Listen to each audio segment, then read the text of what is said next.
Bismillahirrahmanirrahim. Assalamualaikum warahmatullahi wabarakatuh. Pada kesempatan kali ini kita kembali membahas tentang proses manufaktur. Kita akan kembali lagi membahas tentang pengecoran. Pengecoran dengan cetakan logam. Pengecoran dengan cetakan logam biasanya harganya mahal dan digunakan untuk mengecor dengan jumlah produksi yang banyak. Cetakan tekan. Logam panas dimasukkan ke dalam pola dengan menggunakan tekanan beberapa PSI, sehingga rongga-rongga tidak memungkinkan untuk berisi celah. Adapun ciri-ciri dari cetak tekan ini adalah harga mahal, tetapi dengan hasil yang sangat memuaskan. Toleransi cukup ketat, proses pencetakan cepat, dan hasil scrap rendah. Tidak memerlukan proses lebih lanjut, misalkan penghalusan dan pengeboran, dan lain-lain. Mesin cetak tekan dengan ruang panas.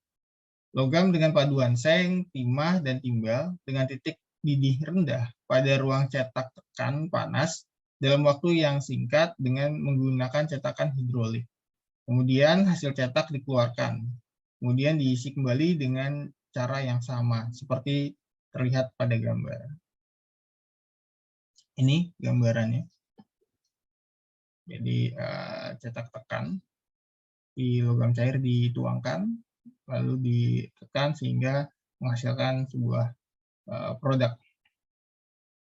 Di sini ada pendinginan yang akan menurunkan suhu sehingga tidak terlalu cair, lalu ditekan di sini, dibentuk. Ini juga gambarannya, tekan. Lalu berikutnya ada mesin cetak tekan dengan ruang dingin. Proses cetak tekan untuk produk kuningan, aluminium, dan magnesium setelah paduan cair kemudian dituangkan ke dalam ruang dan ditekan ke dalam cetakan secara hidrolik dengan tekanan yang cukup besar. Jadi ini gambarannya ditekan. Lalu berikutnya ada pengecoran sentrifugal.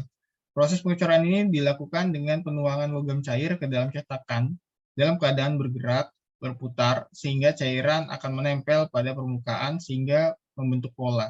Biasanya digunakan untuk membuat pipa, rol kertas, terbagi dalam beberapa jenis sebagai berikut. Di sini pengecoran sentrifugal sejati, itu untuk pipa karena putaran yang tinggi, tekanan sentrifugal sehingga logam cair terlempar ke bagian dinding cetakan hingga terbentuk rongga.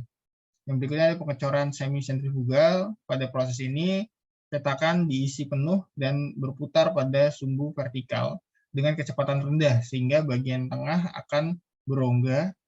Intinya dapat dimesin dengan mudah atau untuk proses lebih lanjut. Ini gambarannya.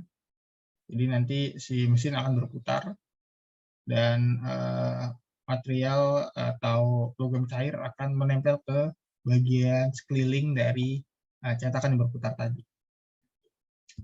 Pengecoran presisi atau pengecoran investment. Pengecoran ini dimaksud untuk menghasilkan produk yang memerlukan tingkat presisi yang tinggi, bentuk rumit, hasil halus, ketelitian dimensi cukup akurat, tidak memerlukan permesinan lebih lanjut, sedangkan kekurangannya adalah proses mahal, terbatas untuk benda kerja yang kecil-kecil, sehingga dalam pengerjaannya memerlukan perlakuan dengan cetak tekan. Misalnya spruyar kecil ujung pengamat senapan. Pengecoran kontinu. Proses ini dilakukan dengan cara logam cair dituangkan ke dalam cetakan dengan menggunakan katup pengatur cairan logam panas yang dapat didinginkan dengan cepat. Kemudian logam yang membeku ditarik dengan kecepatan seimbang dengan pendinginan, sehingga logam membentuk bulat dan simetris. Kemudian di-roll membentuk pipa atau baja billet atau slab, yang dapat diproses lebih lanjut, misalnya roll dingin untuk membentuk plat baja profil dan sejenisnya. Baik, ini gambaran ketika si logam cair dituangkan. Ini adalah produk-produk hasil coran. Ini adalah inti yang tadi dibuat di awal, lalu ini adalah lubang untuk feeder dan tracer, dan ketika dibuka nanti akan membentuk produk seperti ini dengan ada saluran tuangnya di dalamnya.